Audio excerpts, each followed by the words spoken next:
Salamat po, Panginoon, sa mga napakagandang awitin, O God. It is not just a mere sound, a mere song, O God, but it is your power, O God, that is working in us and working through us, O God.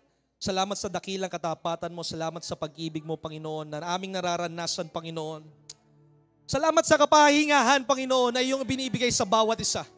Sa 5 araw, 6 na araw na kami nagtatrabaho, Panginoon, itong pong ito, O God, ay binibigyan mo kami ng kapahingahan, O God, so that we will be restored in strength, O God, so that we will never be stressed, O God, we will never be distressed, O God. Oh, God, it's a joy, O God, to be in your presence, O God. Isang napakagandang kagalakan na nasa iyong presensya, Panginoon. Kaya nga 3 lugar lamang ang gustong-gusto kong puntahan na dapat gusto mo rin puntahan. Una, sa presensya ng Panginoon. Pangalawa, sa iyong pamilya at sa iyong tahanan. At pangatlo, ang simbahan na kagaya nito.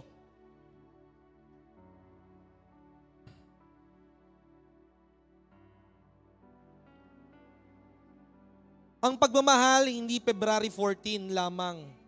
Love is not just only every Valentine's Day, every February 14, but you spell love as J-E-S-U-S.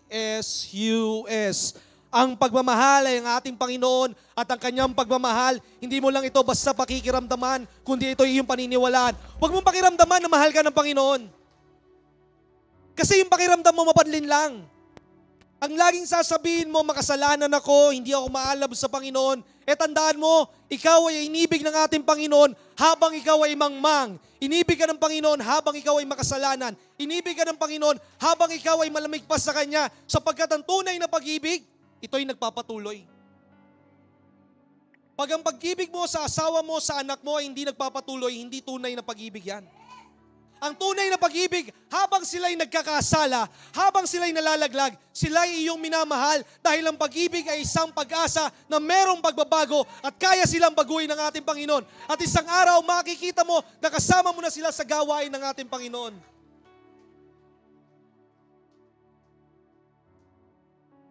Kaya huwag mong tingnan ng pag-ibig na kailangan madamo mo. Na hindi ka napansin ng kasamaan mo sa simbahan, hindi ka na-appreciate, hindi ka na-honor. Ang tunay na pag-ibig, it suffers long. At ang tunay na pag-ibig, it keeps no record of sin. Brother Jonathan, bakit naman kapag may nagkakamali, tinutuwid mo? Because love corrects. Love corrects. Pag mahal mo ang isang tao, itinutuwid mo pero hindi mo itinataboy. Kung sila ang tumaboy, palayo sa'yo, ibig sabihin sila ay ma-pride. Kaya nga bago tayo mag-umpisa sa awiting ito, pwede bang batiin mo muna ang kasamahan mo sa simbahan? Let's go around at sabihin mo, I love you. I love you. I love you with the love of the Lord. Mahal na mahal kita. I love you with the love of the Lord. I love you with the love of the Lord. I love you with the love of the Lord. I love you with the love of the Lord. I love you with the love of the Lord. I love you with the love of the Lord. I love you with the love of the Lord. I love you with the love of the Lord.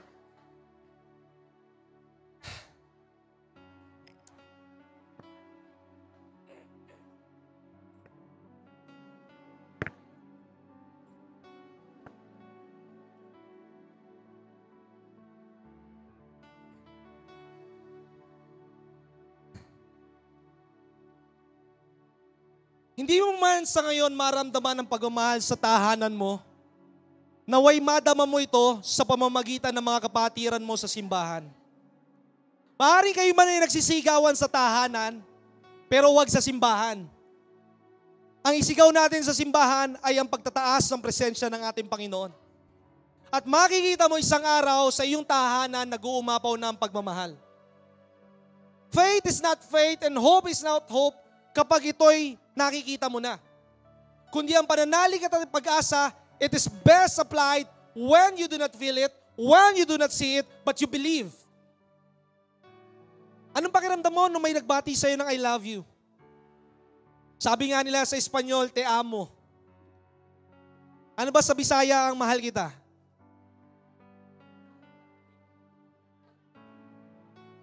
Hinigugma ko ikaw. Hindi ko na sasabihin, hinigog, pero hindi ko ma-pronounce eh. Ano man yan, whatever language it is best expressed when you show it. Ipakita mo ito. Hindi mo lang basta sabihin. Madaling sabihin na mahal mo ang Panginoon, pero ayaw mo naman magbasa ng Biblia. Madaling sabihin mo mahal mo ang Panginoon, pero ayaw mo magpatawad. We are so unfair. Nasasabihin mo na hindi ka makapagpatawad, tandaan mo, ikaw'y pinatawad ng ating Panginoon. At ang tunay na pagmamahal, ito'y naghihintay. Love always wait. Love always understand. Love always see the beauty despite of the darkest, despite of the opposite attitude of the person. You see the best in him. Kaya nga, ang tunay na pagmamahal, ito'y nagpapatuloy. Bakit ko masasabi? Sister Aren, lagay nga natin sa screen. Gumagana na ba itong screen natin? Gumagana na raw, sabi ni Pastora Magda. Ang sabi ng 2 Peter 3 verse 9, this is real love. Ito ang tunay na pagmamahal. Ang sabi ng 2 Peter 3 verse 9, ang ating Diyos ay hindi mabagal sa kanyang pangako, that God is not slow, He is not timid sa kanyang mga pangako. Maaaring hindi pa bumabalik ang Panginoon, maaaring hindi pa nagaganap ang mga panalangin mo sa Panginoon, maaaring hindi pa natutupad yung mga hinihintay mo sa Panginoon, but for one reason, para walang ni isa man sa inyong pamilya ang mapahamak. Sometimes we are selfish. Sometimes I am selfish. Kaya gusto kong idilagi ako ng Panginoon. Hindi ko sasabihin na hindi ako nagkakasala. Ako siguro, kagaya na sabi ni Pablo, ang pinakahari ng mga makasalanan. I am the chief among the sinner. Dahil bakit? Maraming pagkakataon isipin mo, minsan gusto mo nang bumalik ang Panginoon. Sabihin mo sa katabi mo, selfish ka pag gusto mo nang bumalik ang Panginoon. Bakit? Kita mo naman, napakasama ng mundo, gusto mo kayo lang maligtas. Ang katotohanan, hindi naman gusto mong bumalik ang Panginoon agad eh. Gusto mong makalaya sa mga problema mo. Gusto mong takasan ang problema mo. Yun ang katotohanan, kaya gusto mong bumalik agad ang Panginoon. And hindi ko sinasabing hindi ako excited na bumalik ang Panginoon. Don't get me wrong. I am excited sa pagbabalik ng Panginoon, but I know His time. Alam ko na babalik siya for sure. Hindi ko lang alam kung kailan. But every time, I am excited na babalik ang Panginoon. Kaya ang lahat na nakakasalamuha ko, gusto ko makita nila sa aking sarili, sa aming pamilya ang Panginoon.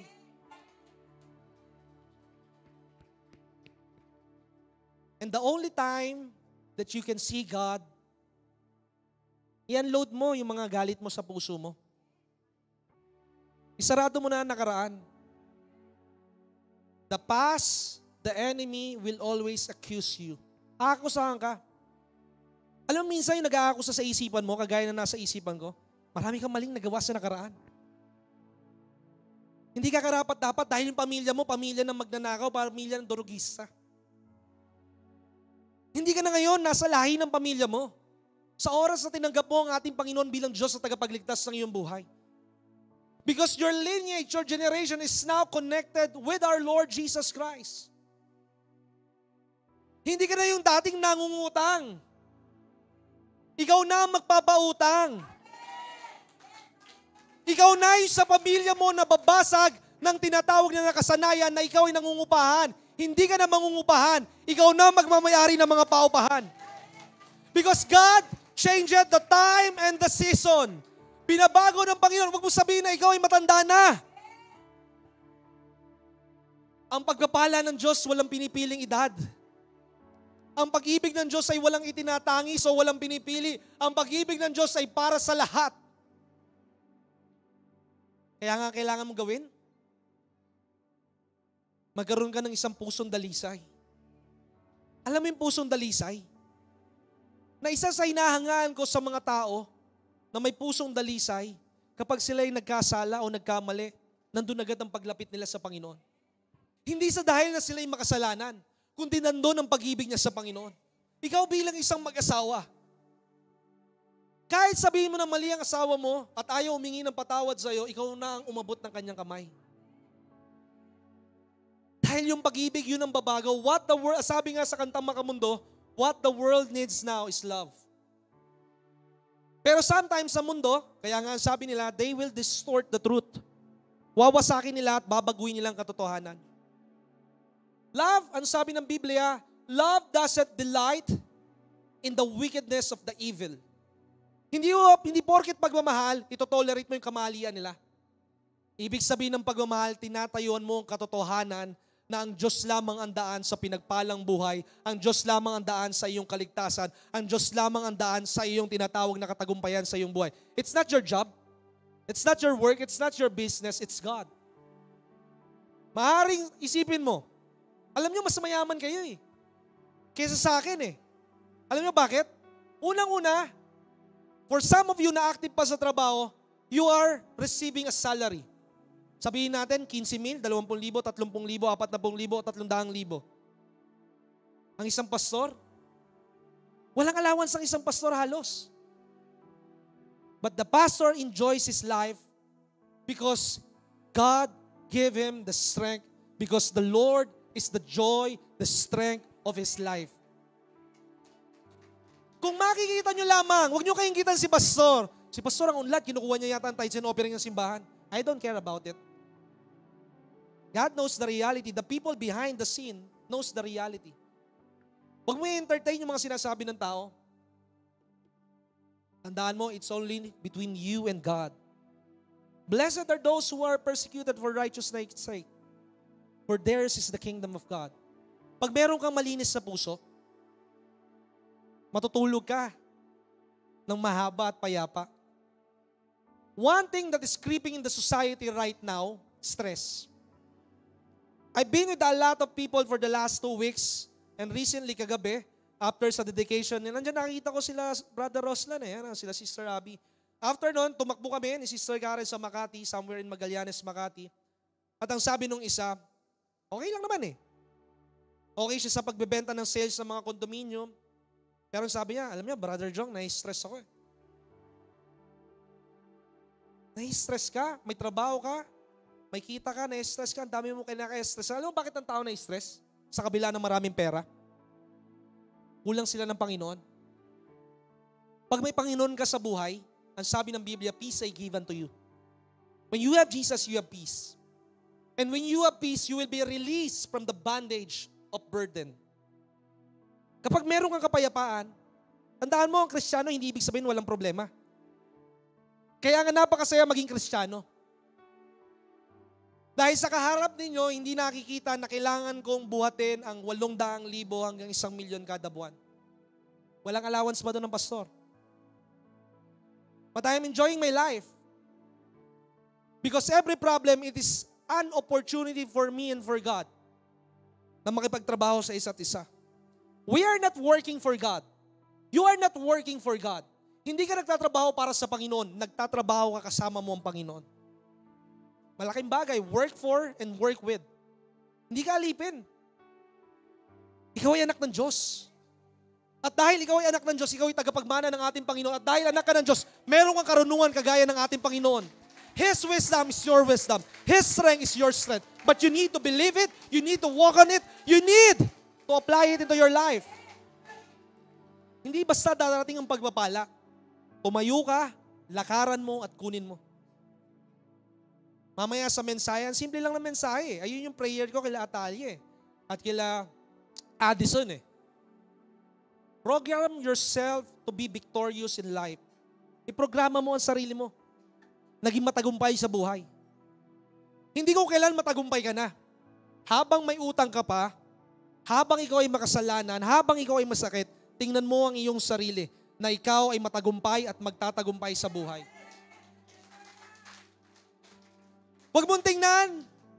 Pastor Jong, isang gumugulo sa aking isipan Si Pastor Kenneth nga, namatay ng 40 years old 39 years old His story is different from your story.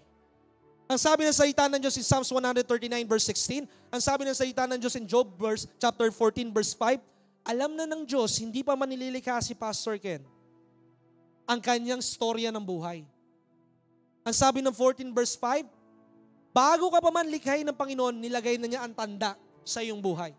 What I am trying to say, live every single moment to the fullest. To the fullest, Fullest. Hindi full F-O-O-L Hindi ka mangmangan, hindi ka hungangan, hindi ka tangahan, kundi sa pinakadakilang pagkalikha sa iyo ng ating Panginoon. Kantahin po natin yung A Pure Heart. That's what we long for. Naibigay ba yun sa inyo ni Sister Aaron? Naibigay? Hindi ako marunong kumanta pero pwede akong pangsolohan lamang. Pero sa bagay, hindi yun ang tinitingnan ng Panginoon, ang tinitingnan niya yung puso mo. Pero syempre, ang iba sa inyo, instead na maging pagpapala ang aking boses, baka maging kabigatan sa inyo. Kaya nga meron tayong choir Ang pastor, hindi siya magaling sa lahat ng bagay. Kaya nga tayo katawan ni Kristo Kaya merong manganganta para kantahin nila ang mga bagay na dapat magbigay papuri sa Panginoon. Aboy, pag si pastora man ang gagawa ng lahat Pag siya magbibilang ng tithes and offering, siya ang kakanta. Nasaan ang simbahan? Ang simbahan ay katawan ni Kristo. Kaya whatever assignment and ministry you have, excel. Kapag naging excellent ka, tinitiyak ko sa'yo, you don't need to ask God to bless you.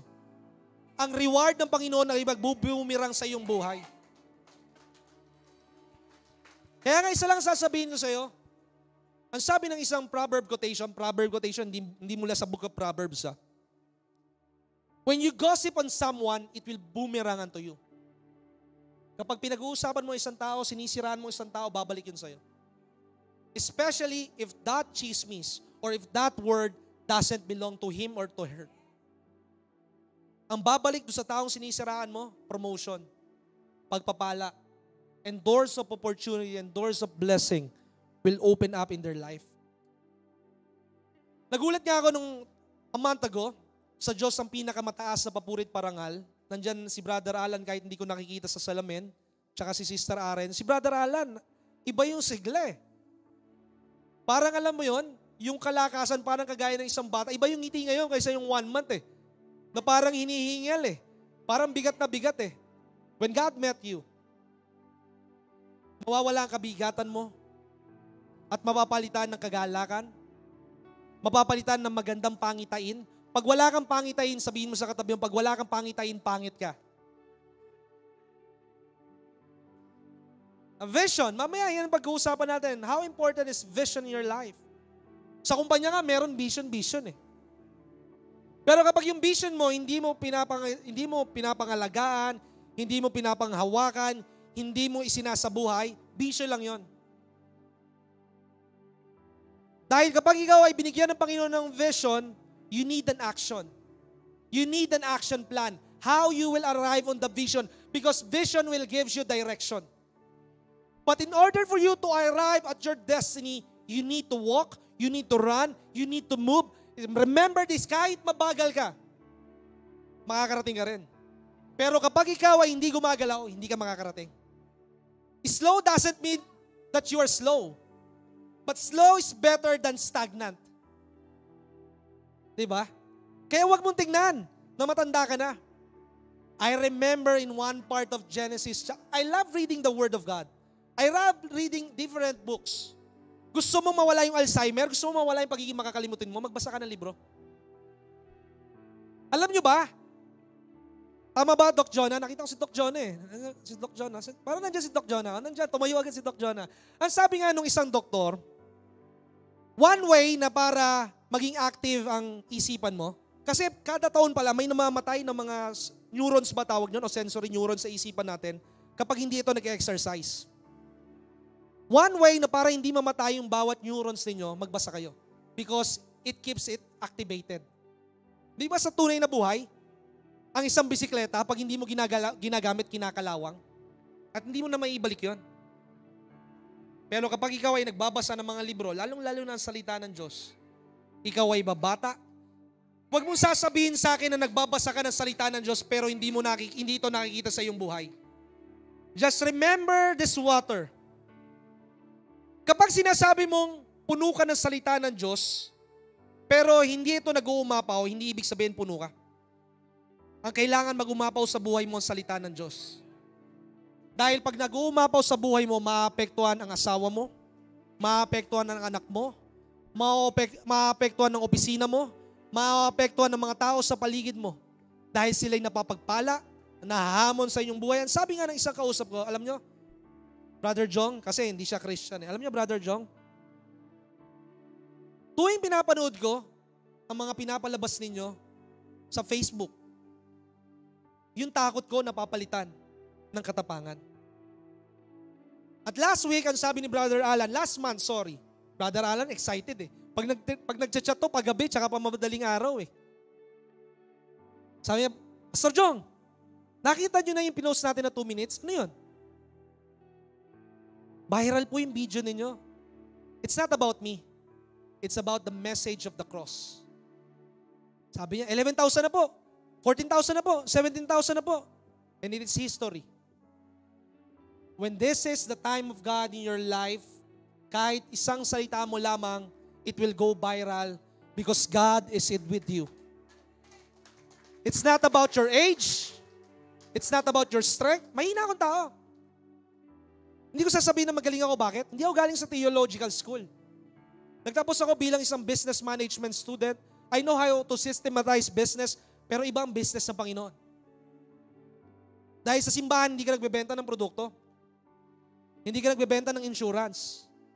Ang ibinibenta mo ay salita ng Diyos na hindi mo sinisingil ng tao, pero sila ay tinatrabaho ng ating Panginoon so that they can open up their life. Laging tayo mo bawat araw. Pagpapalain ka ng Panginoon. Don't treat every day as it is the same yesterday. Every day, ang sabi ng salita ng Diyos, this is the day that the Lord has made. Ngayon ang bagong araw.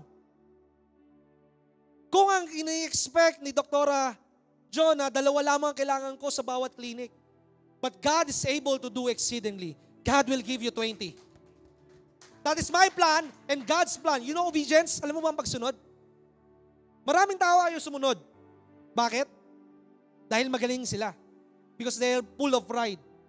Pag ikaw ay sumusunod, hindi sa dahil na gusto mo makakuha ang pagpapala, ang pagmamahal ng ating Panginoon. You are obeying God because you trust His plan, because His plan is perfect. Ulitin ko, hindi ka nagkakaloob, sumusunod, naglilingkod para mapagpala. Sumusunod ka sa Panginoon dahil alam mo mas maganda ang plano niya kumpara sa plano mo sa buhay mo. Yung plano mo, panganggang apo mo lang. Ang plano ng ating Panginoon, pang 7 henerasyon. Kaya bago po tayo kumanta, let's sing the song, A Pure Heart. Dalisay na puso. Pag meron kang dalisay na puso, makokontrol mo ang bibig mo. Pag may dalisay kang puso, laging ikaw ay mananalangin sa ating Panginoon. At pag may dalisay ka na puso, ano ang sabi ng Biblia? 12:14 ng Hebrews. Ano ang sabi ng 1 Peter chapter 1 verse 19? You must desire to have a pure heart. Because when you have a pure heart, you will see God. Ang dapat makita mo, hindi yung kasamaan ng daigdig. Huwag mo nang pakialaman yung gobyerno. Pakialaman mo, ang Panginoon ay kayang trumabaho sa bansang ito. Magrally man sila ng magrally, magpalitan man ng mga pinuno, kurap pa rin yan. From 19, sabihin na natin, 19 kopong-kopong hanggang ngayon, yung mga nagpalitan ng mga pinuno, kurap din naman eh. Wala namang pagbabago, lahat may reklamo ang tao eh. No matter how many times we change the politician, if their heart and their spirit will not change, they will be the same like before. Because the whole world is a prisoner of sin. Ang sabi ni Pablo. Linisin mo muna ang sarili mo. Kapag ito'y nag-umpisa sa'yo, magbabago ang pamilya mo. Pag nagbago ang pamilya mo, magbabago ang street mo. Pag nagbago ang street mo, magbabago yung barangay mo. Let's go mula sa root muna, papunta doon sa puno. Hindi natin mababago ang mataas kung hindi muna tayo magbabago. Kung hanggang ngayon, hindi ka nagwawalis ng bahay mo, huwag mong sabihin na mawawalis din ng gobyerno. Mag-umpisa muna sa'yo. Na kapag may basura ka, ilagay mo sa bulsa mo, umanap ka ng basura, doon mo itapon. As simple as that. Sige po, awitin po natin ang pure heart.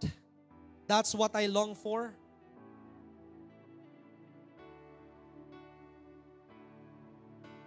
A pure heart, that's what I long for. Heart that follows heart after thee. A pure heart, that's what I long for. heart that follows hard after thee. A heart that hides your word so that sin will not come in. A heart that's undivided with the one who rules and reigns. A heart that beats compassion, that pleases you, my Lord. A sweet aroma of worship that rises to your throne. Yes, Lord, give us a pure heart, O A God. pure heart, that's what I long for. A heart that follows hard after thee. A pure heart, that's what I long for. A heart that follows hard after thee. A heart that hides your word so that sin will not come in. A heart that's undivided to the one who rules and reigns. A heart that beats compassion, that pleases you, my Lord. A sweet aroma of worship that rises to your throne. A heart that hides your word so that sin will not come in. A heart that's undivided to the one who rules and reigns. A heart that beats compassion, that pleases you, my Lord. A sweet aroma of worship that rises to your throne. Pusong dalisay, Siya nga po, Panginoon. aming nais. Nalikhain mo, Diyos, para sa amin. Pusong dalisay ang aming nais. Nalikhain mo, Diyos, para sa amin. Isang pusong tapat na sa'yo'y nagmamahal. Isang pusong sa'yo'y walang alinlangan. Isang pusong itinitibok na ika'y parangalan. Handog ko'y pagpupuri sa'yo lamang, Jesus. Isang pusong tapat na sa'yo'y nagmamahal. Isang pusong sa'yo'y walang alinlangan. Isang pusong itinitibok na ika'y parangalan. Handog ko'y pagpupuri sa'yo lamang, Jesus. Isang pusong tapat na sa'yo'y nagmamahal. Isang pusong sa'yo'y walang alinlangan. Isang pusong itinitibok na ika'y parangalan. Handog ko'y magpupuri sa'yo lamang, Jesus. Hallelujah, hallelujah. Pusong tapat na sa'yo'y nagmamahal. Isang pusong sa'yo'y walang alinlangan. Isang pusong itinitibok na ika'y parangalan. Handog ko'y pagpupuri sa'yo lamang, Jesus. Alam mo bakit ka inaatake ng kaaway? Bakit may problema ka? Bakit dumadaan ka sa pagkakasakit? Bakit dumadaan ka sa kakapusan? Para atakihin yung puso mo. Atakihin yung puso mo na ikaw ay malinlang, na ikaw ay makasalanan, hindi ka mahal ng ating Panginoon, para hindi ka manalig sa Kanya. Namaalab naman ako sa Panginoon, pero bakit nagkakaganito? Para magkakaroon ka ng tinatawag na pagdududa. Dahil kapag nagkaroon ka ng pagdududa, hindi ka natatawag sa Panginoon. And you will resort to do it into your own way. Pero lagi mong tatandaan, ang laro ng kaaway ay bigyan ka ng pagdududa. Pero ang ating Panginoon gusto niyang patuloy kang manalig sa Kanya ng lubusan. Kung hindi man mangyari ngayon yung tinatayuan mo, pwede ka ulit manalig bukas. At kung hindi ulit mangyari bukas, manalig ka ulit sa mga susunod na araw. At kung ikaw ay nananalig at napapagod ka na, humingi ka ng kalakasan sa ating Panginoon. Tandaan mo, kung hindi ka man tinutugon ngayon ng Panginoon, hindi mo problema yon. Problema ng Diyos yun. Pero kung hindi ka makapanalig sa Panginoon, problema mo yon. Hindi yung problema ng ating Panginoon. At ang sabi ng Biblia, wala man ni isa sa kanyang mga pangako at sa kanyang salita o nagtiwala sa kanya ang hindi niya gaganapin o bibigyan ng buhay at katotohanan. Kaya ka naghihintay dahil ikaw dinadalisay ng Panginoon ang iyong puso. Alam ng Diyos ang iyong katauhan. Alam ng Diyos ang iyong kinabukasan. Kaya sinasatin mo ang iyong sarili at magpakadalisay ka sa ating Panginoon. Manalangin po tayo. Dakilang Ama, nagpapasalamat po kami sa kagandahan ng iyong pangalan. Na ang bawat salitang mahaayag, ito'y magbibigay sa kanila ng kalayaan, magbibigay sa kanila ng kaligtasan, at magbibigay sa kanila ng katotohanan, Panginoon, na hindi sila mamamatay na mahirap, na hindi sila mamamatay ng makasalanan, na hindi sila mamamatay, na hindi nila nakakasama ang kanilang pamilya sa pananampalataya sa iyo. Because they are the head and not the tail, they are above and never beneath, and they are in front and never behind. And it is clear in your word in the book of Jude, O God, that you keep us from falling, O God. Na inilalayo mo kami sa pagbagsak, Panginoon. At ang iyong salita, ang magiging sanggalang namin, ang magiging kalasag namin, ang magiging espada namin, ang magiging helmet of salvation namin, at magiging breastplate of righteousness, na hindi kami malilin lang ng kaaway, na hindi kami mananatili ng ganito lamang, Panginoon. Laging merong pagbabago sa aming buhay. Lagi kami pasulong, Panginoon, paunlad ng paunlad ng paunlad, patapang ng patapang ng patapang, Panginoon. At gagamitin namin ang lahat ng ito, hindi para maiangat ang aming pangalan, kundi para makita ang kadakilaan mo sa aming buhay. Na kung saan, Panginoon, that you are not finished with them. Hindi ka pa tapos sa kanila, whether you are 70 years old, whether you are 80 years old. God is not yet finished in your life because the Word of God said, you will die with a good old age. Hindi ka mamamatay na may sakit. Ikaw ay mamamatay na puno ng katagumpayan at nasa mahimbing na kalagayan. Ito'y nakasulat in Genesis chapter 25 verse 6 to 8 that Abraham died in a good old age.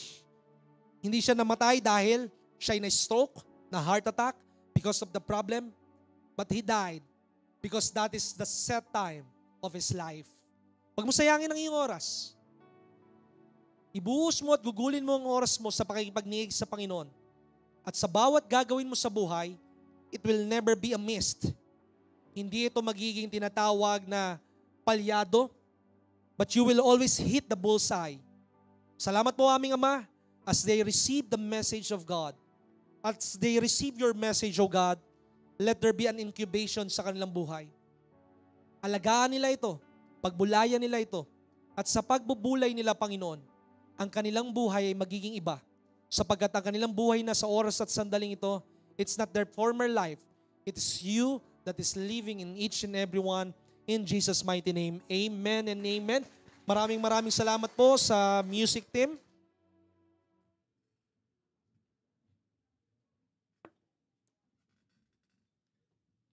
Wala ka napapansin sa iyong buhay? Isang oras ka na nakatayo, 10:15, 10:20 tayo nagkumpisa. Pero hindi ka nangangalay. Pero pag nasa bahay ka, reklamo mo, sinasabi mo meron kang arthritis, may scoliosis ka, ikaw ay hinihingal, pero makita mo, we are praising and worshiping God for the last 1 hour. Hindi ka napagod. Because when you are in the presence of God, there's always the fullness of joy.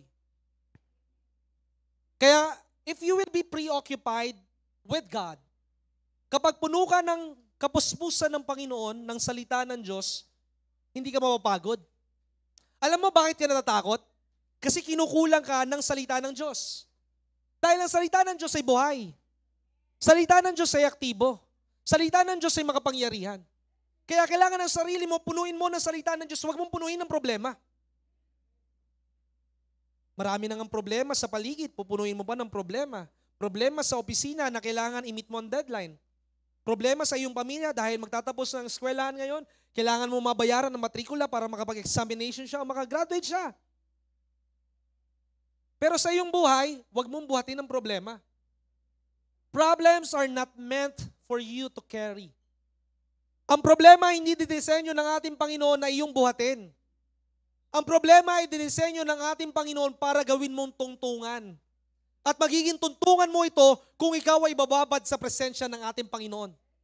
Dahil kapag nasa presensya ka ng ating Panginoon, ang nakikita mo, yung magandang gagawin sa iyo ng ating Panginoon, na hindi ka magre-retire na nagtatrabaho ka lang, ikaw ay magre-retire sa iyong buhay na ikaw ay pinagpala, ikaw ang nawang may-ari ng kumpanya, ang iyong mga anak ay matatagumpay sa iyong buhay, ikaw ay hindi masakitin, wala kang tinatawag na i-invest sa anumang mga butika, you are not an investor of the pharmacy because your pharmacy is God.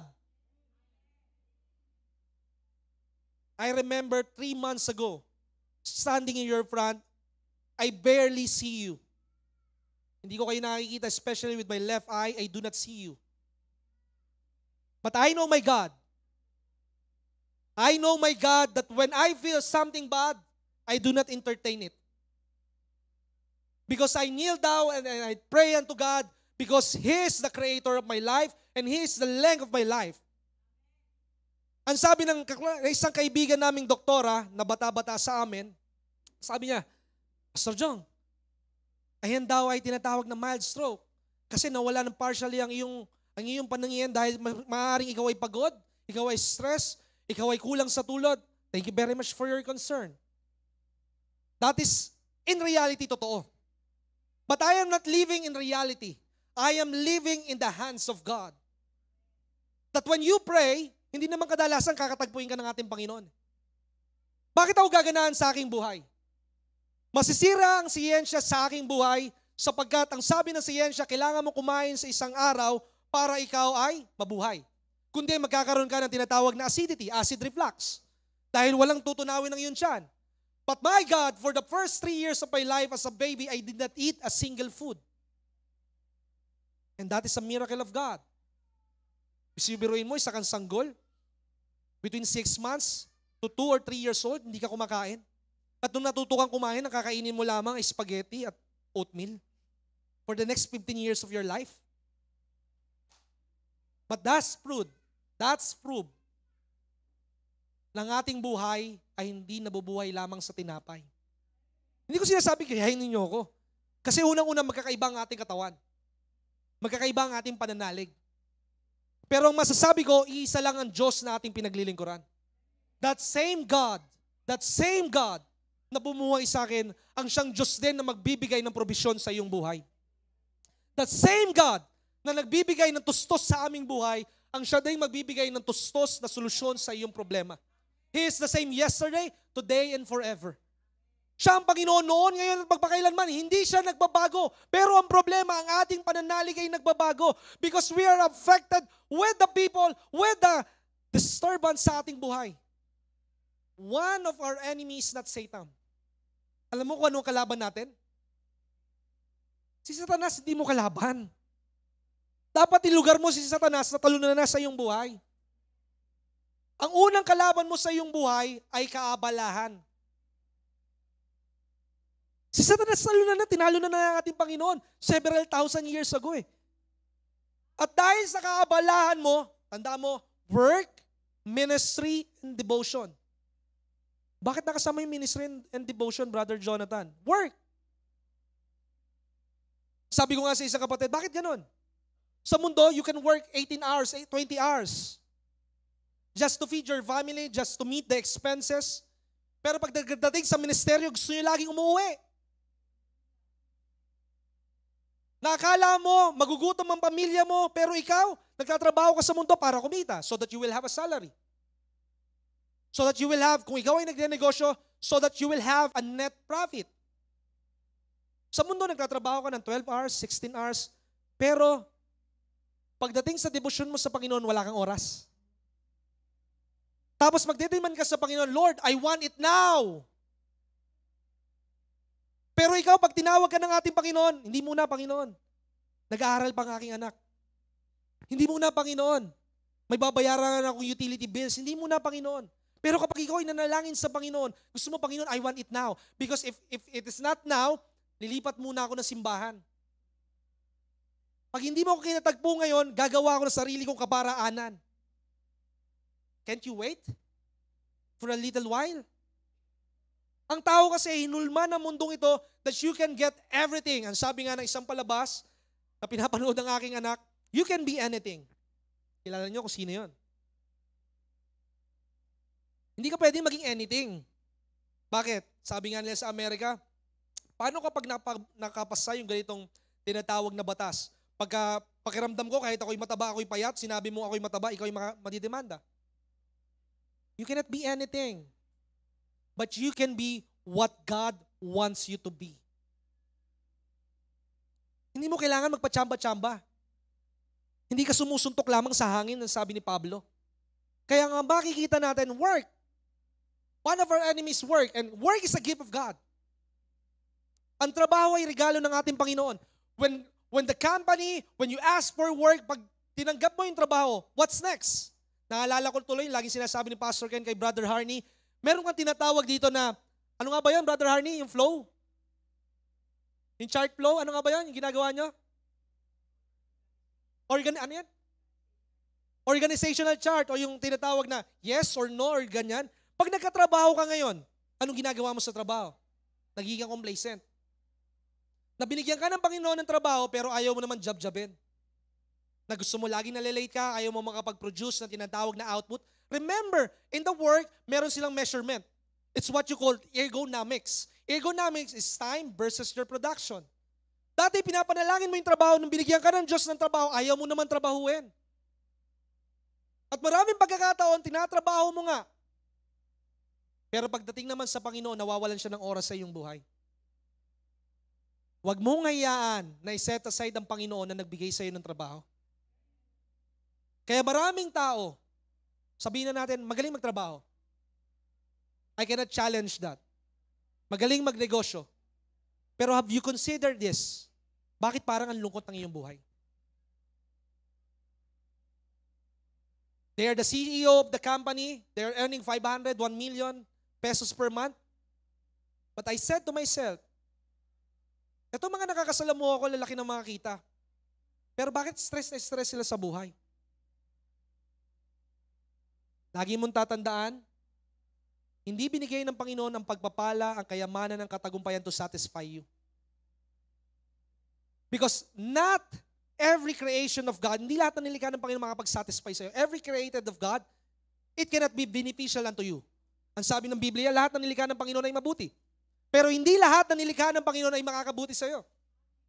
Masarap kumain ng lechon. Pero huwag mong kakanin kagaya sa birthday ni Sister Cora. Tsaka ni Brother Enteng. Kaso hindi namin natikman ang lechon parehas. Una, daily fasting. Sa kabila naman, revival. Pero despite of that, tandaan po natin lahat ng nilikha ng Panginoon ay mabuti. Pero hindi magiging mabuti sa'yo. Kung sa akin, mabuti sa akin na hindi ako kumakain masyado, baka hindi mabuti sa'yo. Pero ang pinakamaganda, ang kabutihan ng Diyos ay makita sa iyong buhay. Kaya kung atin pong titingnan, huwag mo hayaan na ang trabaho ang maging Diyos mo. Baka naman ikaw ay kahit ng kahit sa trabaho. Pero makikita mo naman ang sisidlan mo ay butas. Ang sabi ng salita ng Diyos in the book of Psalms chapter 127 verse 1 to 2, ang sabi doon, kapag hindi mo kasama ang Panginoon, kahit gaano kasipag mo at the end of the day, bangkarote ka pa rin. O kung hindi ka naman bangkarote, marami kang pera, malungkot pa rin ang buhay mo, stress ka pa rin. Hindi ko alam ang pakiramdam na merong maraming pera. Pero alam ko ang pakiramdam na merong Diyos sa buhay. Dahil alam ko na ang Panginoon, kung paano niya itinatag ang aming tahanan, nakita ko ang pagkilos niya sa aming buhay. Nakita ko na sa buhay ng aming pamilya, ng aming anak, na ang kanyang tinatawag na talento ay advanced kumpara sa mga kanyang same age. She's only at grade 2, pero ang inaaral niya ay algebra. So ibig sabihin, kapag ang tahanan, ang magulang ay may takot sa Panginoon, ang sabi ng Biblia, His sons and daughters will be mighty in this land. Naalala ko tuloy yung kwento ni Brother Angelo, na ang kanyang anak na si Eros, ay nilaloko-loko niya na hindi mananalo sa chess, pandama pala. Di ba? Laging tatandaan mo, we cannot see yung magiging katagumpayan ng isang tao. Pero God has already saw it. Nakita na ito ng ating Panginoon. Ang sabi ng isang bahagi ng Biblia in Psalms 139 verse 16, hindi pa po tayo nag-uumpisa, but don't worry, 12:15, tapos tayo.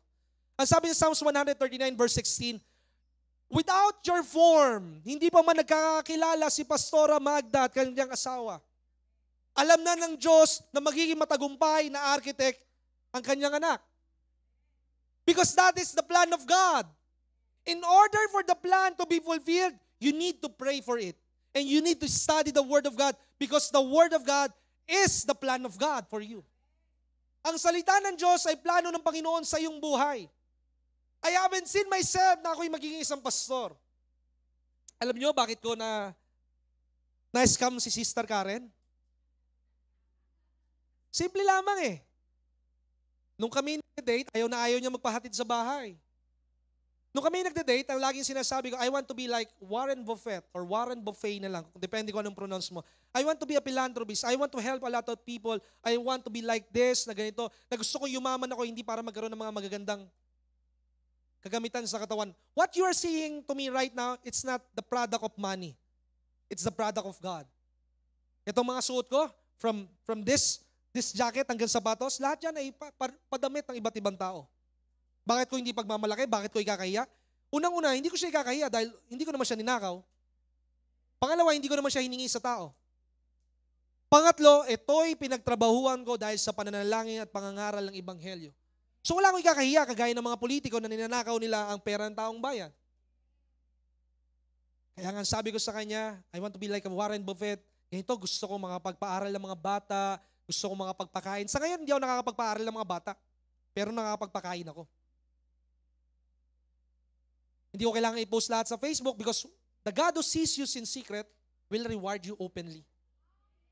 Ang Diyos na nakakita ng mga lihim at natatago mong gawa, ang Diyos ang magpapala sa iyo ng lantaran. Hindi mo kailangan ma-appreciate ng tao. Hindi mo kailangan palakpakan ng tao. Ang kailangan makuha mo ang traksyon ng ating Panginoon. Pag nakakuha mo ang atensyon ng ating Panginoon dahil meron kang tamang intensyon, ang probisyon ay dadaloy sa iyong buhay. At hindi lamang basta probisyon. Ang sabi ng salita ng Diyos, delight yourselves in the Lord and He will give you the desires of your heart. After ng work, huwag kayong basta magtrabaho lamang. Nagpapakapagod kayo para makuha ang pangarap ninyo na kagaya ng isang hangin. The more na nagtatrabaho kayo at hindi nyo sinasama ang Panginoon, the more na hindi nyo nahahawakan ang pangarap ninyo. At kung maaari mahawakan naman ang pangarap ninyo, there will be a cost. Kadalasan, ang pamilya naman ninyo ay wasak. Tandaan mo, hindi mo pwedeng mapalitan ang pagmamahal mo sa anak mo o pagmamahal mo sa asawa mo sa pamamagitan lamang ng sweldo mo. And don't say in front of me that my wife is my boss. Your wife is not a boss. Your wife is your helper. She is not a slave. Hindi siya utusan, pero siya ay katuwang mo sa iyong buhay. Kaya nga sabi ni Pastor King, habang kami kumukuha nung Amerikana sa kanyang kasal, kaya nga, paano tutulungan ng kanyang asawang babae ang kanyang asawang lalaki kung wala siyang pangarap sa buhay? Kaya kailangan ikaw bilang isang lalaki, mangarap ka. At habang ikaw ay may pangarap, ang pangarap hindi tumatanda. At ang pangarap ay nagpapabata sa iyong buhay because sky is the limit at ang limitation lamang ay kapag hindi ka makapaniwala. Kaya huwag ka lang basta magtrabaho. Trabahuin mo muna ang kaligtasan mo. Don't be satisfied na ikaw ay ligtas lamang. Sa isang lamay last Sunday, after ng pag-meeting and fellowship sa church, around 10 p.m., pumunta ako ng Silang Cavite. Ang sabi ng isang matagumpay na architect, simple lamang yung mga sasakyan niya. Yung kapatid niya na miyembro sa simbahan, iba-ibang sasakyan lagi, linggo-linggo binamaneho. Ang sabi niya, Pastor, yung tatay po namin mabait. Kaso lasinggero. Ang kabigatan po ng aking puso, kung siya po ba'y nasa piling ng Diyos. At ako ay huminga. Ang sabi ng Biblia in Hebrews 9 verse 27, that it is appointed for a man to die once. Pag ikaw ay naging born again, ang kamatayan mo isa lamang. Pag ikaw ay naging tinatawag na makasalanan, ang kamatayan mo ay dalawa. Why? Pag ikaw ay born again, mamamatay ka lang sa physical, pero bukay ang iyong spiritual. Pag ikaw ay nasa mundo at hindi mo tinanggap si Jesus bilang Diyos sa tagapagligtas ng iyong buhay, dalawang kamatayan mo. Number one, you are spiritually dead. And when you are spiritually dead, aantukin ka sa pangangaral ni Pastor. Tingnan mo ngayon katabi mo kung inaantok. Naalala ko ang isang sabi ng isang kapatiran sa simbahan, Pastor, 30 years na akong Christian. Sabi ko, anong pakialam ko sa'yo kung 30 years kang Christian? It's not about the length of your Christianity. It's about the experience of God in your life. Matagal ka nga Kristiyano, hanggang ngayon, chismosa ka pa rin. Matagal ka nga Kristiyano, hanggang ngayon, nangungutang ka pa rin. Brother Jonathan, hindi na magsisimba dito sa biyaya ng Diyos. Tandaan mo, hindi kami ang nawalan.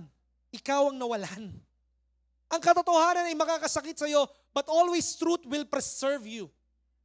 He who loves the truth, he will love his life. Ang sabi ng salita ng Diyos. Kaya ang sabi nga ni Job, wisdom and success, it doesn't depend on age. Ang karunungan, ang katagumpayan, hindi ito nakadepende sa tinatawag na edad. Ikaw man ay kagaya ni Elihu, o ikaw man ay kasintanda ni Amang Abraham, ikaw ay kayang pagpalain ng ating Panginoon. Ikaw man ay maging kasing bata, sino ba pinakabata dito? Siguro yung anak na nila, Sister Abby. Ikaw man ay 1 year old o 6 months or 3 months old, ang sabi ng Biblia, a baby, the mouth of the babes can defeat Satan. Why? Because they have a childlike faith. Matagal ka na ang Kristiyano, inuuban ka na, nagkakaroon ka na ng puting buhok, hindi ka pa rin makapanalig sa ating Panginoon. But don't worry. Patuloy ka lamang na maniwala at maniwala at maniwala at maniwala na sa salita ng Diyos at isang araw magpapatotoo ka rin sa harapan nito dahil binago ng Diyos ang iyong buhay. Mula sa katatakutan, ikaw ay tatayo at titindig. That I will roar and I will be bold enough to declare the goodness of the Lord in the land of the living. Sa pagbabalik ng ating kapatid mula sa Japan, ikaw ay magkakaroon 10 years from now ng napakalaking negosyo, pero kailangan trabahuin mo. Blessings will not just pour out, but blessings kailangan mo ng pansalok. Kailangan mong trumabaho. It's about participation. Kaya ang sabi ko dun sa kausap namin last time, nandun kami ni Sister Karen, inaantok-antok na nga ako, lamig pala sa Tagaytay, sa Silang, malapit na eh. Ang sarap ilabas ng mukha sa salamin eh. Parang pag pinasok mo, 10 p.m., parang mag-yelo ka eh. Pero ang sabi ko sa kanya, but one good thing with the Lord, just imagine that criminal in the cross. Kung sa basketball, merong buzzer beater, I do not know his last 5 minutes, 1 minute of his life. kung tinanggap niya ang Panginoon bilang Diyos sa tagapagligtas ng kanyang buhay. Dahil lahat naman kayo nakakilala sa Panginoon eh. Alam mo yon, what is the purest time na ikaw ay tatanggapin mo ang Panginoon? It's either when you are in deep trouble or when you are dying. Kaya nga sabi ko sa kanya, I cannot judge kung ang buhay niya ay pupunta. Kasi marami sa simbahan. This is reality. Magalit na kayo sa akin o magalit. Nagsisimba ka nga, pero hindi naman nakikita sa buhay mo ang ating Panginoon at wala kang relasyon sa Panginoon.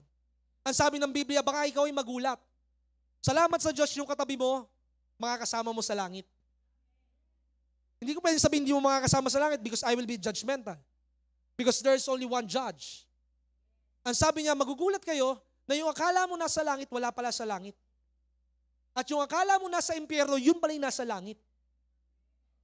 Kaya huwag ka magpakakampante. Ang hirap ng Tagalog.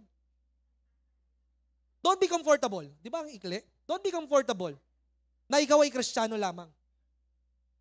But you must work out your salvation. Salvation cannot be loose. Pero ang tanong, totoo ba yung kaligtasan na tinanggap mo? Dahil kung totoo ang kaligtasan na tinanggap mo, ikaw ay mabubuhay na mabunga ang iyong buhay. Makikita sa iyo si Kristo dahil hindi na ikaw ang nabubuhay sa iyong sarili, kundi si Jesus lang nabubuhay sa iyong sarili. At kapag nabubuhay si Kristo sa iyong sarili, wala ka man pera ngayon, pero makikita naman sa iyo ang kagalakan, makikita sa iyo ang kakaibang pabor ng ating Panginoon na kailanman hindi ka pinagkulang ng ating Panginoon at mula sa kakabusan at mula sa kasabatan, lilipat ka sa kasobrahan dahil naranasan mo magtapat kapag ikaw ay wala.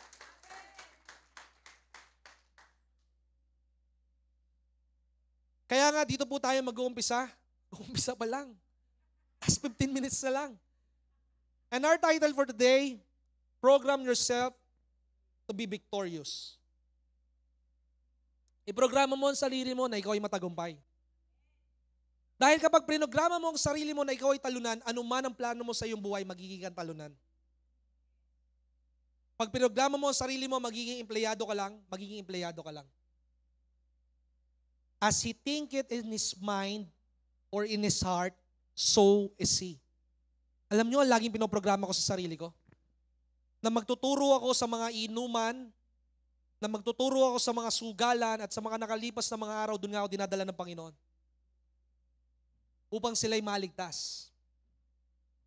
Na tinitingnan ko ang aking sarili na every Sunday tayo ay nasa MOA Arena at ang simbahan ng Diyos sa main church o sa bawat outreach ay meron at least 50,000 seating capacity. Malabo yatang mangyari yun, Brother Jonathan. Kaysa ngayon, 100, 150, 200 lang tayo.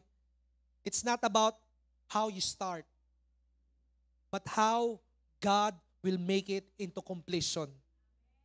Ang sabi ng Biblia, He who started the good work in you. Sino ba nag-umpisa ng mabuting gawa sa'yo? Hindi naman ikaw. You just need to follow. He who started a good work in you, He will make it into fulfillment, into completion. Because God will give you, number one, sabihin mo sa katabi mo, God will give you the will. Napakahalaga sa ospital kapag ikaw ay mamamatay na. Kahit gano'ng kahusay ng isang doktor, kapag hindi na gusto mabuhay ng isang pasyente, mahirapan ng doktor. Pero kapag gusto niyang mabuhay, there will be a participation.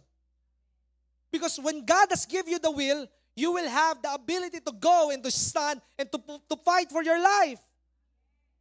Because you will cooperate. Naalala ko, ang isang ating miyembro, isang manager ng isang hotel at isang barko before, ang sabi niya, nung nasa barko, si Brother Eric, sabi niya, kaya ako bumaba ng barko, Pastor. Dahil mataas ang posisyon ko sa cruise ship, ang sabi niya, talagang mga babae kumakatok. Iniahalay ang kanilang sarili. Sabi ko, ayoko na dito sa Sodom at Gomorrah. And that is integrity. Ang sabi nga ng isang singer sa mundo, o artista sa mundo, madali naman mababae. Kahit pangit ka, pwede ka mamabae.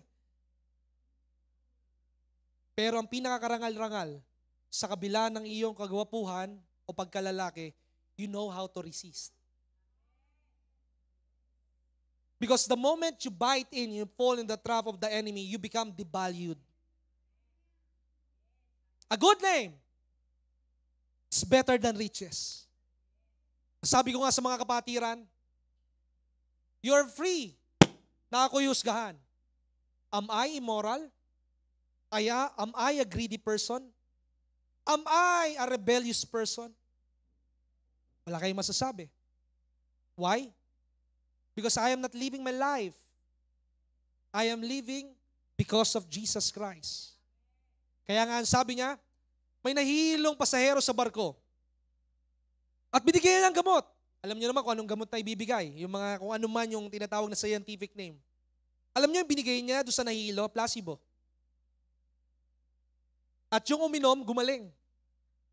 So ibig sabihin, it's in the mind. Ano ba yung placebo? Doc John, ano yung placebo? Wala lang, ano? Pero nandun na kailangan paniwalaan mo eh. So when you believe on something, it will come into reality. Kapag pinaniwalaan mo na ikaw ay mananagumpay, ikaw ay mahal ng Diyos, hindi mo natitignan yung iyong pagkakasala 15 years ago. Ang paniniwalaan mo na ikaw ay nabubuhay sa kabanalan, ikaw ay magbibigay ng karangalan sa iyong pamilya, at higit sa lahat sa ating Panginoon. Shut down the thing of the past. Hindi ka mamamatay sa sakit.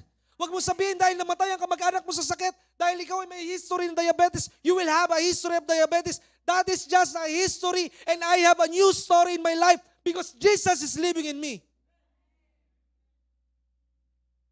Kaya nga sabi ng Habakkuk 2 verse 3, dito tayo magtatapos kahit umpisa pa lamang, pero kailangan tapusin.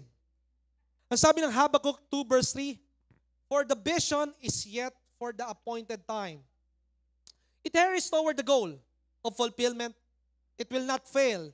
Even though it delays, wait patiently for it.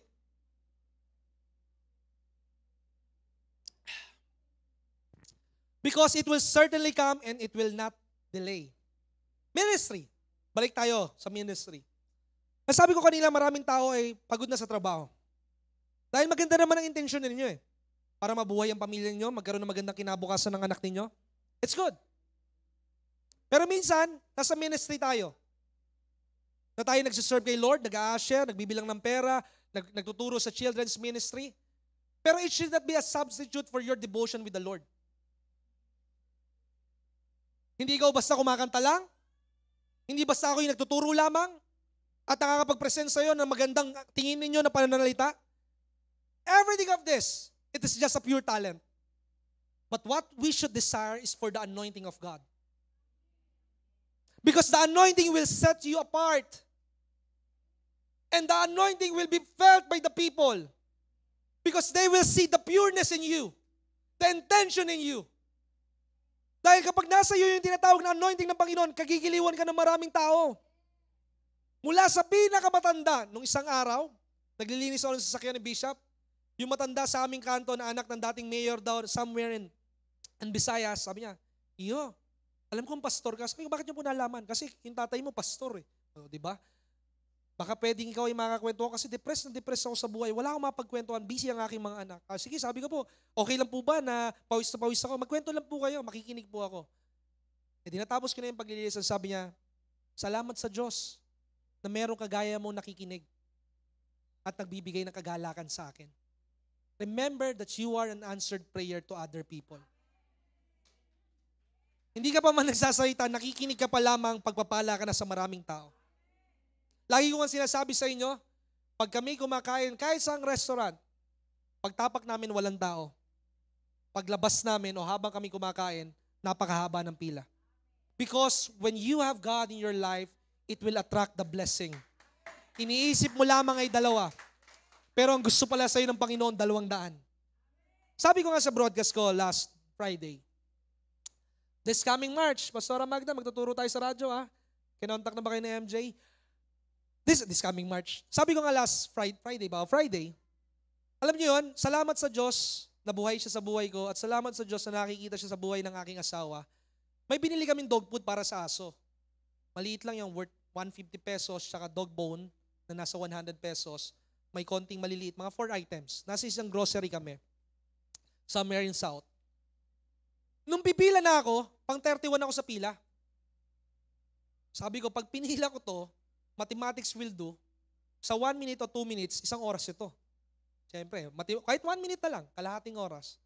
Mainis na sana ako. Gusto ko na sana ibalik doon sa lalagyan eh. Kasi ewan ko, bakit ang laki-laki ng grocery store na yun, kilalang kilala, yaman-yaman naman. Isang counter, dalawang counter lamang ang bukas. But that is a marketing strategy kapag ikaw ay mag-aaral ng advertising. So sabi ko, mainis na ako, and then my wife said, pastor ka, Kristiyano ka, ngumiti ka. And then sabi sa akin ng banal na Espiritu, practice what you preach. And then, huminga ako ng malalim. Panginoon, salamat po, nabuhay ka. Pila ko, wala pang 30 seconds, may lumapit na manager sa akin. Sabi niya, sir, ilan po bang hawak niyo? Sabi ko, 3 or 4 items lang ito. Ito lang, nasa kamay ko. Sir, pumunta kayo dun sa Miniso. Hindi naman yung grocery store.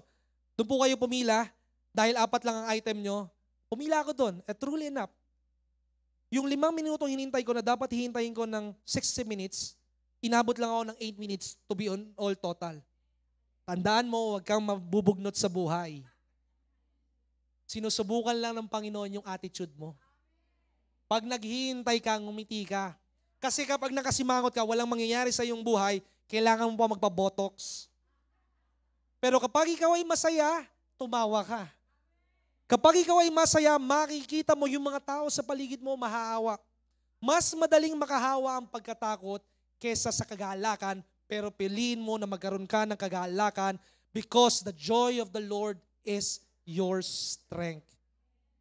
Kaya nga araw-araw, sinasabi ko sa inyo, mahirap ba magbasa ng Biblia?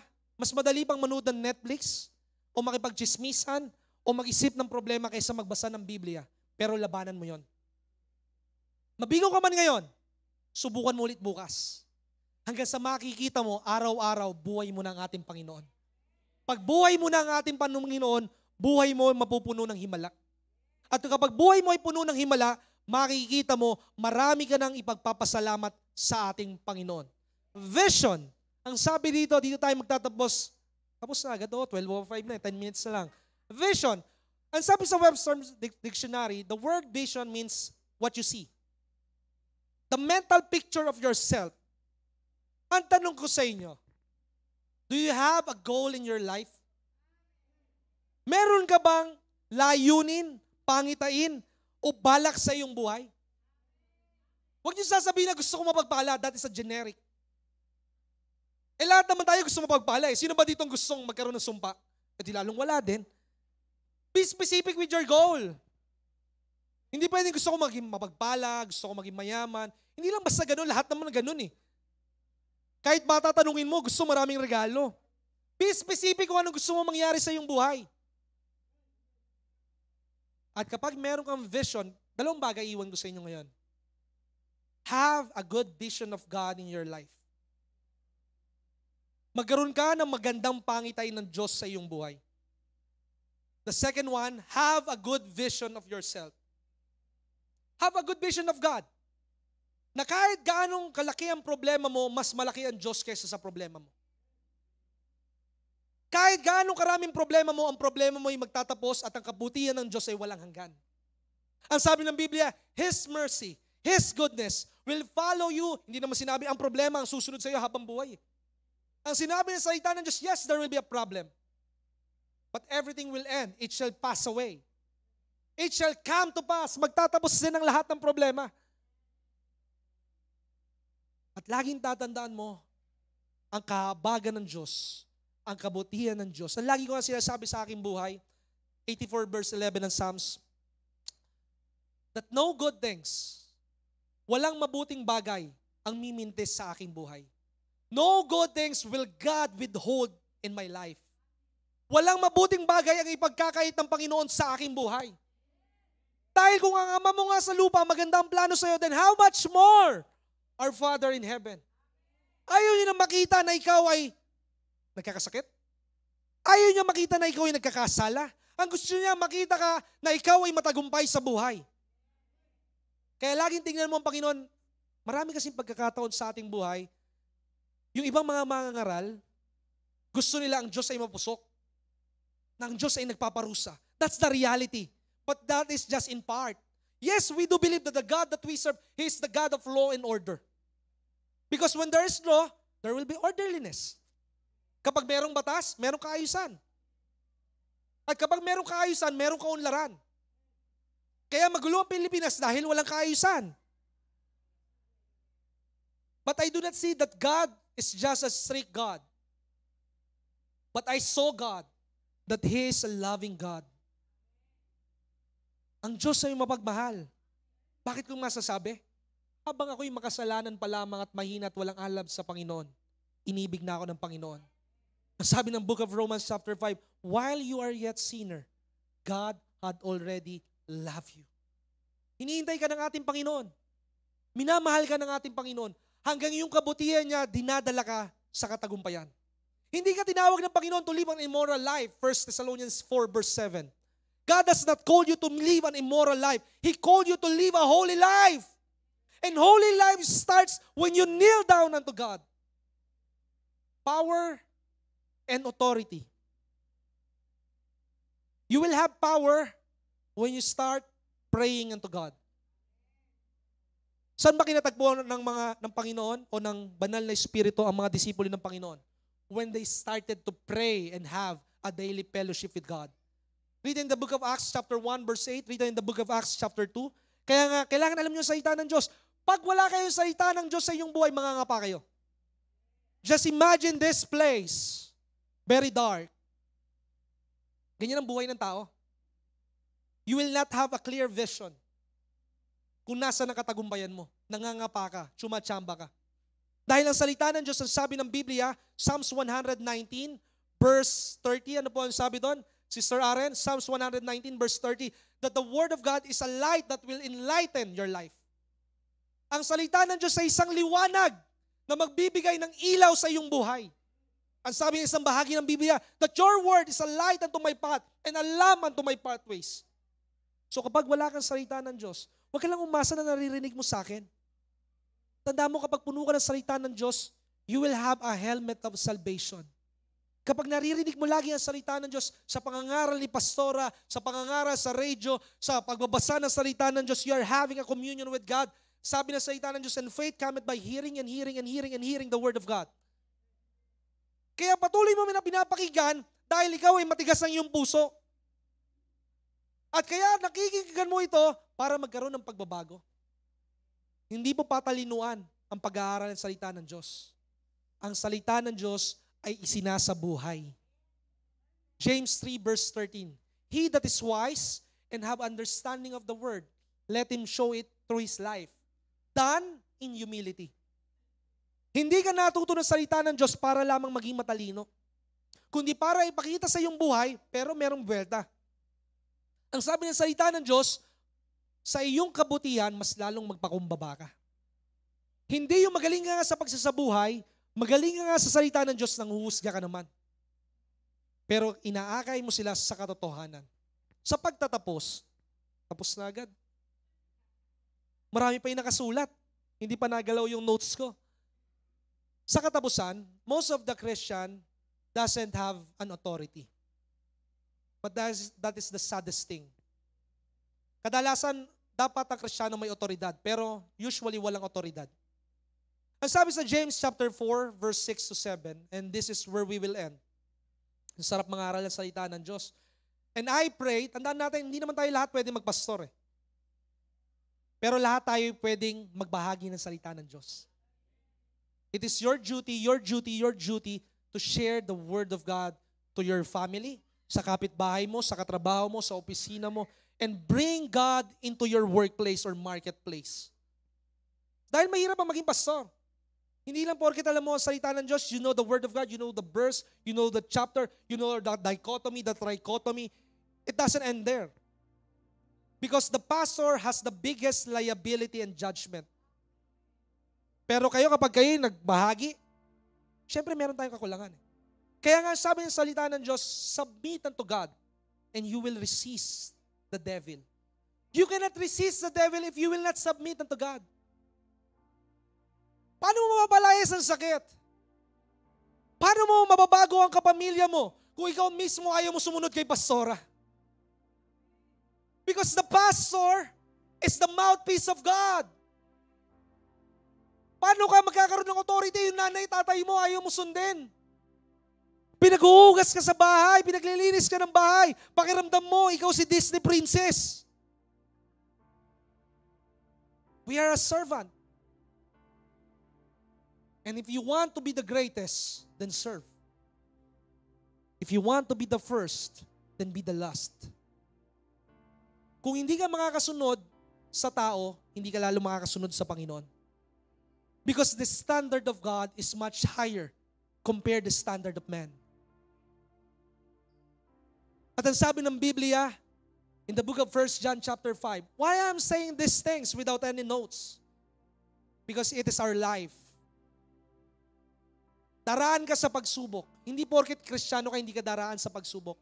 One test that God really loves you so much is when you pass into diverse temptation. As the Word of God 7 times underwent into a fire, ikaw din bilang tao, bilang isang Kristiyano, daraan ka sa matinding apoy. At ang sabi ng 1 John 5 verse 3, the Word of God is not a burdensome. Hindi ka bigatan ng pagsunod sa salita ng Diyos, kundi ito isang tunay na pag-ibig.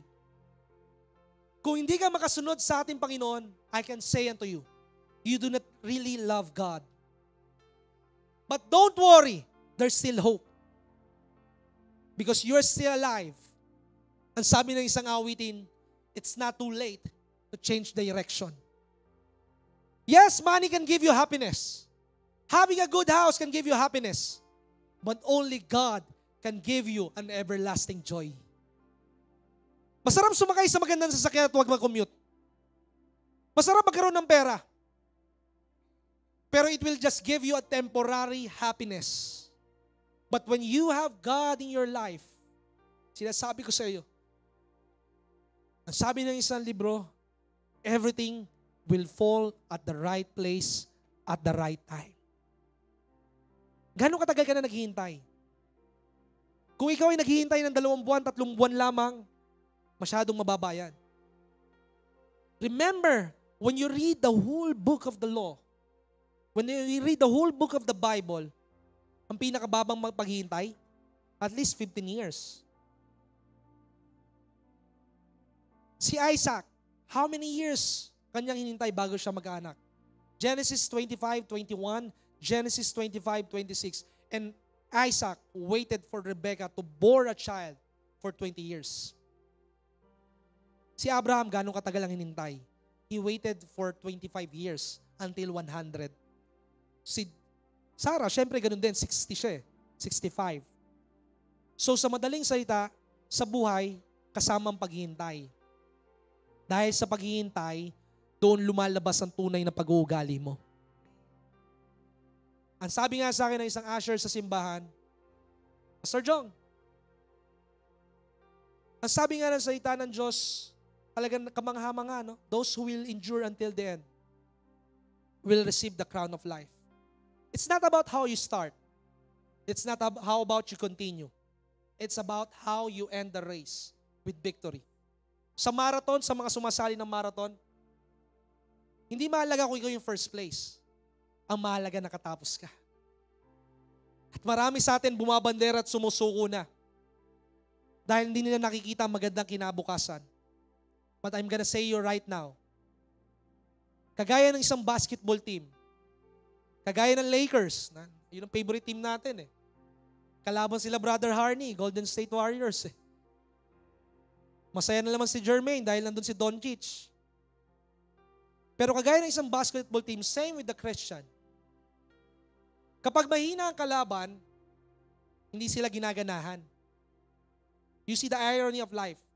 Kapag madali ang problema, kadalasan hindi ka nananalangin sa Panginoon. You are underestimating the enemy. Pero kapag laging meron kang malaking pangarap at lagi kang on fire, kahit mahina ang kalaban, tatambakan ko yan. Kaya nangyayari, according sa study, kapag ang isang kupunan mahina ang kalaban, kadalasan yung mahinang kalaban natatalo yung malakas sa kupunan. You know the attitude, why? Because the losing team always see that this project, that this accomplishment is so big for me, kaya kailangan ibigay ko ang lahat ng lakas. Pero kadalasan ng mga Kristiyano, dahil alam nila ang Panginoon ay nasa kanila pero hindi naman nila tinatayuan, they become so relaxed.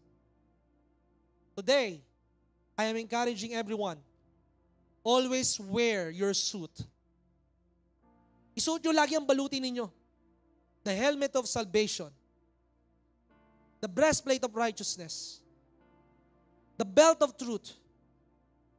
The sword of faith. The shoe of peace. Isuot nyo lagi yan. So that we may able to conquer the spirit. Yung kahirapan, spirito yon. Yung kamatayan, spirito yon. Yung masamang ugali ng anak mo, spirito yon. Yung immoralidad, spirito yon. The Word of God said in Ephesians 6 verse 12, we are not against flesh and blood. Hindi mo kalaban yung boss mo. I have one story. One of my closest friend, sa pagtatapos, tama, 12-15. Huwag yung problemahin ng problema. Isa kong kaibigan, he is a supervisor of, sabihin na natin na isang magandang motor company. A well-known motor company. Sabi ko, Brad, hindi ako nag-hesitate nung nakita kong kilala nila King to. Nila Harney. Sabi ko, Brad, ano nangyari sa'yo? Bakit sobrang payat mo? Halos 3 daliri na lamang ang payat niya. Just imagine 3 daliri. He is a good-looking, a handsome guy. Matangos ang ilong. Sabihin na natin artistahe. Kita tayo. Wala pang 15 minutes, kita agad kami. Pumunta agad sa kanto namin. This is reality. Depression is real. But don't let depression kills you. Ang sabi niya, nag-retire na yung may-ari ng kumpanya at ang pumalik yung anak niyang babae. Ang sabi niya, from the 70% na threshold na magkakaroon ng tinatawag na bonus or incentives kapag nahihit mo yung ganung percentage sa sales, magkakaroon ka ng bonus. Tinaasan, ginawang 90%. Alam niyo ginawa niya? Sinisi niya sa sarili niya, nahirapan siya. From 2023, November hanggang January siguro, something like that. Hindi ko alam yung masyadong detalye. Nag-start siya mag-LBM 3 beses. Normal lang, di ba kung tutuusin? Usually naman, 2, 1, di ba? And then from March until a certain month last year, umaabot na ng 10 and more than. She has the best doctor. Dumaan siya ng mga PET scan. Sabihin na natin kaya niya. Kaya niya dahil may mga kamag-anak siyang doktor. At higit sa lahat, kaya niya dahil kasama niya ang Diyos. Siya ay Kristiyano. At nag-umpisa ang buong mukha niya ay magsugat. From inside out. The only thing that can give him a relief is a steroids, a high dosage of steroids. Ang sabi ng doktor, lahat na ay ginawa nating test. Ito na ang final test na meron ka. At ang sabi ng doktor, it is because of your depression. So you will have an autoimmune disease that kills your own body with all your cell. Sabi ko sa kanya, huwag ka matakot. God can turn it. Kung paano mo trinit yung naging balita sa'yo, huwag mong tingnan na tinaasan. Yung sales na kailangan mong i-hit. Ang tingnan mo may trabaho ka pa rin. Maraming tao ang tinitingnan natin yung problema. Hindi kung ano meron tayo. Ang tinitingnan natin pinagpala siya, ganun ang edad niya. Huwag mong tingnan yon. Don't compare yourself with other people. Just always appreciate na ikaw ay buhay, ikaw ay iniibig ng ating Panginoon, and your time will come. At ang sabi ko sa kanya, simple lamang ang solusyon din. Ang sabi ng Biblia, a merry heart, do it good like a medicine. Dahil kapag ikaw ay nalulungkot, problemado, huwag mong problemahin ang anak mo. Hindi yan mamamatay. Idalangin mo sa Panginoon. Dahil kapag problema mo, maraming cells ng iyong katawan na maglalaban-laban. You will have a diabetes, you will have a stroke, you will have a heart attack. Magsala-salabat yan. Hindi yung kinakain mo ang nagpapadumi sa iyo, sabi ng salita ng Diyos. Kundi ang nilalaman ng iyong puso at nilalaman ng iyong isipan.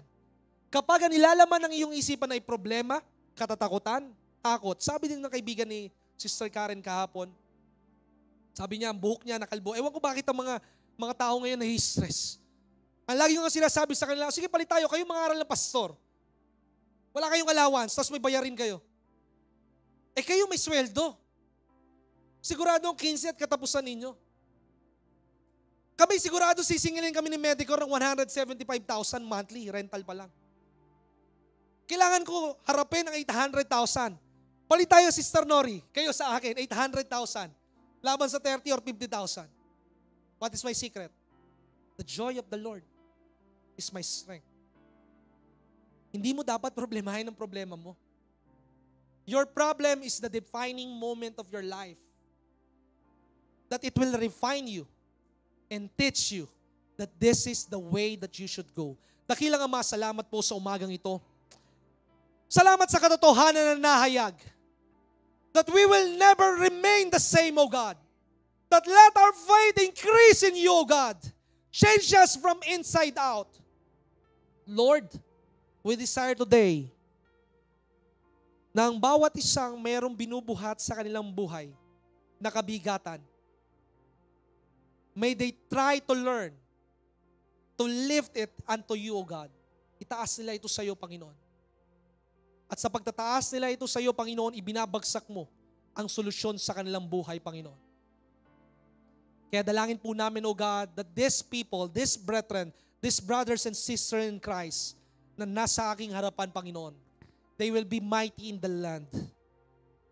Their name, O God, will be envied by people. Kaingitan sila ng mga tao, Panginoon. Dahil bakit ganoon? Mas magaling naman sila, mas malakas sila, pero it's not about that. It's about because you are with us. And when you are with us, O God, we will be victorious in life. Lord, let our life not just be only a vessel, but let it be a channel, O God. A channel of hope, a channel of blessing, and a channel of miracle, O God. You are a miracle-working God. Kaya ngayon pa lamang, Panginoon, anuman ang kanilang sakit sa katawan, nanunood man ito sa telebisyon, nanunood man ito sa live streaming, Panginoon, sila ay iyong kinakatagpo sa oras at sandaling ito sa dakilang makapangyariang banal na pangalan ni Kristo Jesus. Wala nang sakit ang makikita sa iyong katawan. Wala nang bighati ang mararamdaman mo sa iyong katawan. Wala nang kirot ang makikita mo sa iyong katawan.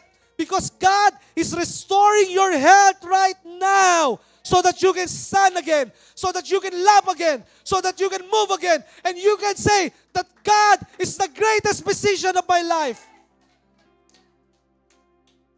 Sa mga kapos sa pera, Panginoon, dalangin ko po, O God, na sila'y maging malaya sa kulungan ng kakapusan sa kanilang buhay. Dalangin ko po, Panginoon, ang karunungan, kaparaanan ang igawad mo sa bawat isa. Na hindi na ang pera ang poproblemahin nila, kundi ang kanilang iisipin na paano ito pangangasiwaan ngayon, hindi sa dahil sa kanila'y kulang, kundi dahil sobra-sobra gumapaw ang kanilang buhay, Panginoon. Starting today, O God, we declare, and may you meet us today, na mula sa desyerto ng kanilang buhay, mula sa barrenness ng kanilang buhay, mula sa tinatawag, Panginoong Jesus, na kakapusan, sila'y lilipat into a season of reaping, O God, na pag-aani sa kanilang buhay, O God.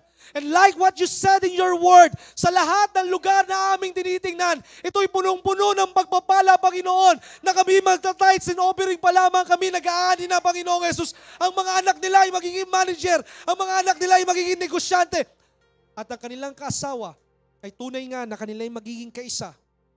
Because you said in your word in the book of Ecclesiastes chapter 9, live joyfully with your wife, and they will have a long and blessed life.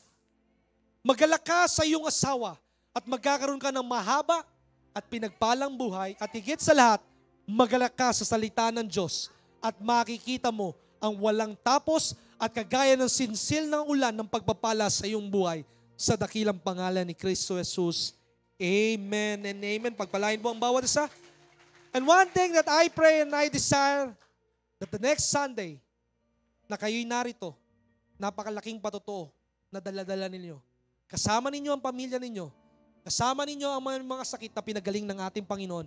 At kasama ninyo ang mga taong hindi nakakilala sa ating Panginoon na sila'y kinatagpo ng ating Panginoon. God bless, and we love you with the love of the Lord.